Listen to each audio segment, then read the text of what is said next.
नमस्कार दोस्तों, मैं सतवीर दलाल अपने YouTube के भारत लिंक ग्लोबल चैनल पर आपका स्वागत करता हूं। दोस्तों, कल मैंने आपको बताया था कि कांग्रेस जितना डिले करे अपने लिस्ट को उतना ही ज़्यादा बेहतर है और कांग्रेस को सावधानी बरतनी चाहिए कि उसकी हड़बड़ाहट में जल्दी से जल्दी अपनी लिस्ट जारी ना करें। तो कांग्रेस बिल्कुल सही काम कर रही है। क्यों कर रही है? क्योंकि कांग्रेस ने भी बीजेपी से सबक लिया है। बीजेपी ने जो गलती की टाइम से पहले जो लिस्ट जारी की उससे, और जो कोहराम मचा और जो बगावत हुई और अपनी पार्टी के खिलाफ, अपनी पार्टी के जो परों को कतरने के लिए, जड़ों को काटने के लिए बीजेपी के ही नेता, विधायक और मंत्री जिस तरह से खड़े हो चुके हैं, तैयार हो चुके हैं, वो बीजेपी के लिए बहुत ही घातक सिद्ध होने जा रहा है। और इसी से सबक लेते हुए कांग्रेस ने अपनी लिस्ट में बहुत सावधानी बरती है। तो मैंने जैसे कहा था कि जितना डिले कांग्रेस करेगी उतना ही ज़्यादा कांग्रेस के फायदे में रहेगा, कांग्रेस के हित में रहेगा। अभी जो 32 सूची आई है, टिकटार्थियों की जो सूची आई है, उसमें से 28 तो वर्तमान में विधायक हैं। और ये विधायक है, इसमें कांग्रेस ने ये अच्छा फार्मूला अपनाया है सीटिंग गेटिंग का। सीटिंग गेटिंग का मतलब जो सीटिंग एमएलए हैं उनको टिकट मिलेगी। और इसमें से जो 32 है, इसमें से 4 जो टिकट है वो और थोड़े है, एक दो कांग्रेस से, जजपा से आया था, दूसरा बीजेपी से आया था, तो उनको भी अकोमोडेट किया गया है। लेकिन इस टिकटों के वितरण में दोस्तों एक नाम काफी चर्चित है, वो है विनेश फोगाट जी का। विनेश फोगाट को काफी टाइम से लोग ये कह रहे थे कि ये कांग्रेस का टूल है, तो कांग्रेस का टूल है, कांग्रेस की टूल किट में शामिल, और काफी एलिगेशन लगा रहे थे। तो सबसे पहले तो मैं ये कहना चाहूँगा कि अगर विनेश फोगाट ने टिकट लिया है तो उसमें काबिलियत थी, उसका नाम था, लोगों की जबान पर नाम था, लोग उससे उसका आदर करते थे कि उसने देश का नाम रोशन किया है, जाट कम्युनिटी का नाम रोशन किया है, हरियाणा का नाम रोशन किया है। तो वो अगर कांग्रेस में शामिल होकर टिकट ले भी रही थी तो उसमें क्या गुनाह किया? क्या इससे पहले बबीता फोगाट ने अपने नाम को कैश नहीं करवाया? क्या वो पहलवान नहीं थी? विनेश फोगाट ने तो उससे भी बड़ा प्रदर्शन किया है, उससे भी ज्यादा काबिलियत शो की है। तो बबीता फोगाट, जो लोग ये विरोध कर रहे हैं विनेश फोगाट को, वो बबीता फोगाट का विरोध क्यों नहीं कर रहे हैं? क्या बबीता फोगाट ने बीजेपी में काम करके ने क्या उसका टूल किट का काम नहीं किया था? अगर यही बात है तो दोस्तों ये सिर्फ उन लोगों के काम है जो सिर्फ एजेंडे में काम कर रहे हैं। एजेंडाधारी लोगों के काम है कि कांग्रेस ने किसान उसमें आंदोलन में जो धरना दिया था, उसमें संसद को घेरने का प्रयास किया था, उसके साथ इतने हजारों की संख्या में आदमी कैसे आए। तो इस विषय पे भी मैं आपको थोड़ा सा बताना चाहूँगा। आपको अन्ना हजारे का आंदोलन याद है दोस्तों? अन्ना हजारे एक आदमी थे, लेकिन जिस दिन वो जंतर मंतर पर बैठे, लाखों आदमी उनके जो उसमें धरने में गए थे वो कहाँ से आए थे? उस टाइम कांग्रेस का राज था ना, और कांग्रेस के खिलाफ उन्होंने वो धरना दिया था। उस धरने में एकदम से इतना बड़ा अरेंजमेंट, इतना ज्यादा खाने पीने का, इतना ज्यादा टेंट कार, इतना ज्यादा, वरना हजारे की तो कैपेसिटी नहीं थी ये सब करने की। तो फिर वो कहाँ से आया दोस्तों? वो आया था बीजेपी की तरफ से और आरएसएस की तरफ से। और वो जो लोग लाखों आदमी आया करते जिन्होंने पूरे देश में माहौल बनाया कांग्रेस के खिलाफ माहौल बनाया, अन्ना हजारे के पक्ष में माहौल बनाया, वो कौन लोग थे? क्या देश को पता नहीं कि वो कौन लोग थे? तो क्या ये कहा जाए कि अन्ना हजारे आरएसएस का टूल किट था? क्या ये कहा जाए कि वो बीजेपी के बैकडोर में कार्य कर रहे थे बीजेपी के लिए? तो दोस्तों ये राजनीति है। हर पार्टी जब भी उसको मौका मिलता है किसी न किसी ऐसे आंदोलन को वो कैश करती है, सपोर्ट करती है। अगर ये भी माना जाए कि विनेश फोगाट के पीछे कांग्रेस थी तो क्या गलत है इसमें? क्या कांग्रेस को राजनीति करने का अधिकार नहीं है? क्या सिर्फ बीजेपी को काम कर राजनीति करने का अधिकार है? आज बीजेपी अपने उनके थ्रू जो यूट्यूबर हैं, अपने या फिर गोदी मीडिया है, उनमें वो विनेश फोगाट के खिलाफ जो प्रचार कर रहे हैं, तो ये क्या है? ये भी तो दुष्प्रचार ही है। लेकिन खैर दोस्तों, तो बात थी विनेश फोगाट की। तो मैं ये समझता हूँ कि विनेश फोगाट ने बिल्कुल सही काम किया है और लोगों को उसका समर्थन करना चाहिए।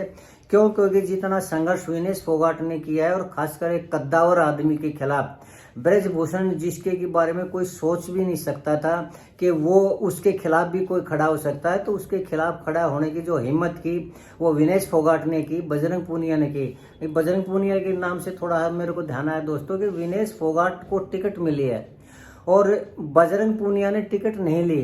तो मैं ये कहना चाहूँगा इस मामले में कि ये चूक गए बजरंग पूनिया। अगर वो चाहते तो बजरंग पूनिया को भी टिकट मिल सकता था। और इस टाइम कांग्रेस की हवा है और कांग्रेस के पक्ष में लहर है, और लहर में जो फायदा उठा जाता है वो उठा जाता है। आपको मैं एक उदाहरण देना चाहूँगा। 2004 में कांग्रेस इसकी भूपेंद्र हुड्डा की सरकार आई थी, और भूपेंद्र हुड्डा की लहर थी और कांग्रेस की लहर थी। तो उस लहर में कलानौर से विधायक है, वर्तमान विधायक शकुंतला खटक जी। शकुंतला खटक जी रोहतक PGIMS में नर्स थी, और वो कार्य कर रही थी, कांग्रेस पार्टी के लिए भी कार्य कर रही थी। तो किसी भी पार्टी की विचारधारा से जुड़ना कोई गलत बात नहीं है, पार्टी के कार्यकर्ता के रूप में भी काम करना गलत बात नहीं है। तो उनकी जो विचारधारा थी वो कांग्रेस के साथ जुड़ी, और जब लहर आई तो उनकी सेवाओं को देखते हुए, उनकी मेहनत को देखते हुए कांग्रेस ने उनको टिकट दे दिया, और लहर में वो जीत गई। और उस लहर में जीतने से ये फायदा हुआ है कि आज 20 साल से वो विधायक, और अब भी उनको विधायक का टिकट मिला है। तो उनकी कार्यशैली को देखते हुए टिकट मिला है, पार्टी के प्रति उनकी निष्ठा को देखते हुए टिकट मिला है। तो इस तरह के उसमें फायदा उठाने का, जो आदमी इंटेलिजेंट आदमी होते हैं उनको फायदा उठाना ही उठाना चाहिए दोस्त। यही बात दोस्तों मैं बजरंग पूनिया के बारे में कहना चाहूँगा। अगर बजरंग पूनिया इस बार टिकट की मांग करते, और अगर थोड़ा बहुत कांग्रेस पार्टी ना नुकर भी करती, तो वो भी अरविंद शर्मा के तरह, जैसे जो रोहतक से लोकसभा का चुनाव लड़े थे और उनको टिकट मिली थी गोहाना से, तो उन्होंने जैसे ये कहा था मैं नई टिकट आप नहीं दोगे तो मैं निर्दलीय चुनाव लड़ूंगा। अगर इस तरह का पत्ता बजरंग पूनिया खेलते तो डेफिनेटली बजरंग पूनिया को भी टिकट मिलती। और इस बार की टिकट मिलने का ये तात्पर्य है कि विधायक बनना। तो हालांकि कांग्रेस ने अकोमोडेट किया है बजरंग पूनिया को, उसने अपने किसान मोर्चा है जो उसका, उनको कार्यकारी जो प्रेसिडेंट है वो नियुक्त किया, चेयरमैन नियुक्त किया है, और ये भी एक सम्मानजनक पद है। लेकिन MLA का जो रुतबा है, जो कद है, वो इस चेयरमैन से ज्यादा बड़ा है, क्योंकि डेमोक्रेसी में वो चुना हुआ प्रतिनिधि का तात्पर्य ये है कि ये बात सिद्ध होती है कि लोग उसको पसंद करते हैं। लेकिन खैर कोई बात नहीं दोस्तों, तो ये तो मामला था बजरंग पूनिया का, बजरंग पूनिया का और विनेश फोगाट जी का। लेकिन कल परसों के वीडियो में मैंने ये कहा था कि ये बात सही है कि बीजेपी के खिलाफ अब की बार लहर है, लेकिन अगर वो कुछ कदम उठाए तो उसको यकीनन फायदा हो सकता है, और वो बीजेपी है ना, वो इतनी करारी शिकस्त से बच सकते हैं। तो पहले तो मैं इसी मुद्दे पे कहना चाहूँगा, विनेश फोगाट के मुद्दे पे ही कहना चाहूँगा। विनेश फोगाट का जो विरोध है वो बीजेपी के लोग ही करते हैं, इसके अलावा बीजेपी के सिवा उसका कोई भी विरोध नहीं करता, और मान सम्मान देते हैं। लेकिन इससे एक ये इमेज गई है बीजेपी की कि बीजेपी पहलवानों के खिलाफ, और विशेष रूप से जाटों के खिलाफ जरूर है। और अगर सेंट्रल बीजेपी ऐसा ना भी सोच रही हो, तो स्टेट जो बीजेपी है, अर्थात मनोहर लाल खट्टर की जो बीजेपी है, उसके बारे में तो लोग ये बहुत ज्यादा चर्चा करते हैं कि जैसे ही जाट का नाम भी याद आता है मनोहर लाल जी को और उनकी जो टीम है, उनको पता नहीं क्यों उन धुआं निकलने लग जाता है। लेकिन इस तरह की बात है, तो ये ऐसा नहीं होना चाहिए। लेकिन अगर इस मामले में मैं एक थोड़ा सा सुझाव देना चाहूँगा कि जो इमेज बीजेपी की पहलवानों के खिलाफ बनी हुई है कि वो पहलवानों के खिलाफ है, उस इमेज का अब एक बार फिर मौका आया है। और राजनीति में ऐसा अक्सर होता रहा है कि बीजेपी अपने दूर के फायदे को, कोई भी पार्टी है जो अपने दूर के फायदे को देखते हुए नजदीक का नुकसान सहन कर लेती है, और करना भी चाहिए। तो अगर बीजेपी विनेश फोगाट का समर्थन करती है और उसके खिलाफ अपना कोई उम्मीदवार नहीं उतारती, तो ये मेरे हिसाब से तो बीजेपी के पक्ष में ही जाएगा। उसकी ये इमेज जाएगी कि हम अपनी देश की बेटियों का सम्मान करते हैं, हम पहलवानों के खिलाफ काम नहीं करते। और जैसे ये जो योगेश्वर दत्त है, इन्होंने 2 बार चुनाव लड़ा था, लेकिन अब की बार उनको टिकट नहीं मिली। तो इससे ये उसका भी हो जाएगा कि भाई पहलवानों के खिलाफ नहीं है। ठीक है, योगेश्वर को टिकट इसलिए नहीं मिली कि वो 2 बार हार चुके थे, और 2 बार हारने के बाद ये पॉलिसी हो सकती है कि उनको टिकट नहीं मिले। लेकिन अगर वो विनेश फोगाट का समर्थन करती है तो योगेश्वर दत्त वाला भी मुद्दा खत्म हो जाएगा, और पहलवानों के खिलाफ काम करने का जो, या सोच का जो मुद्दा है, वो भी खत्म हो जाएगा। और इससे कांग्रेस को तो खैर फायदा होगा, सीट तो पक्की हो जाएगी, लेकिन नुकसान बीजेपी को भी नहीं होगा, और उसकी इमेज में सुधार होगा। तो मेरे हिसाब से तो बीजेपी को ये करना चाहिए कि विनेश फोगाट का समर्थन करे और उसके खिलाफ कोई भी उम्मीदवार ना उतारे। ताकि आने वाले समय में और इस समय में भी बीजेपी की जो इमेज है उसमें उसका सुधार हो सके और एंटी जाट और एंटी पहलवान की जो उसकी इमेज बन चुकी है वो उसकी इमेज खत्म हो जाए और कहने को वो ये कह सके। और खासकर विपक्ष के बाद कांग्रेस के पास भी ये मुद्दा नहीं रहेगा कि जो बीजेपी है वो जाटों के खिलाफ है या फिर पहलवानों के खिलाफ है या फिर बेटियों के खिलाफ है। और इसमें ये भी हो ये भी मैसेज जाएगा कि उसका खुद ब्रजभूषण जो है कितना कद्दावर आदमी था, उस कद्दावर आदमी की परवाह न करते हुए भी जो विनेश फोगाट का समर्थन किया है ये उसके प्लस में ही रहेगा दोस्तों।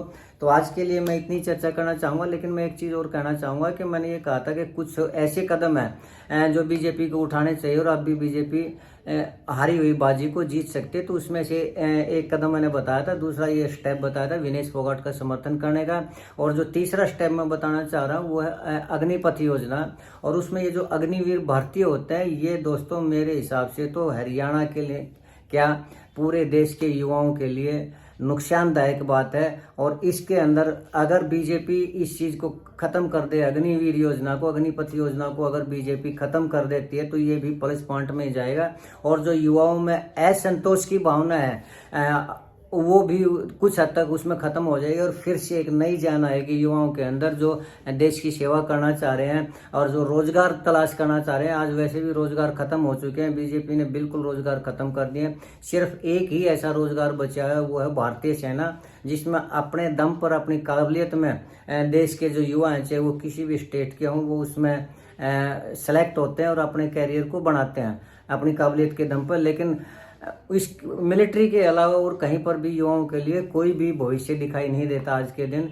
तो अगर ये अग्निपथ योजना है, ये अग्निवीर योजना है, इसमें भी युवा निराश हो चुके हैं। बहुत से युवाओं ने तो आत्महत्या भी की है और वैसे भी 4 साल की नौकरी करने के बाद युवा हथियारों में ट्रेंड हो जाएंगे तो क्या करेंगे? 4 साल के बाद क्या करेंगे? उनको और कहीं नौकरी मिलेगी नहीं। हालांकि लॉलीपॉप दिया है बीजेपी ने कि 10% आरक्षण होगा उनका, हर एक नौकरियों में आरक्षण मिला जाएगा, लेकिन बाकी के 90% क्या करेंगे युवा?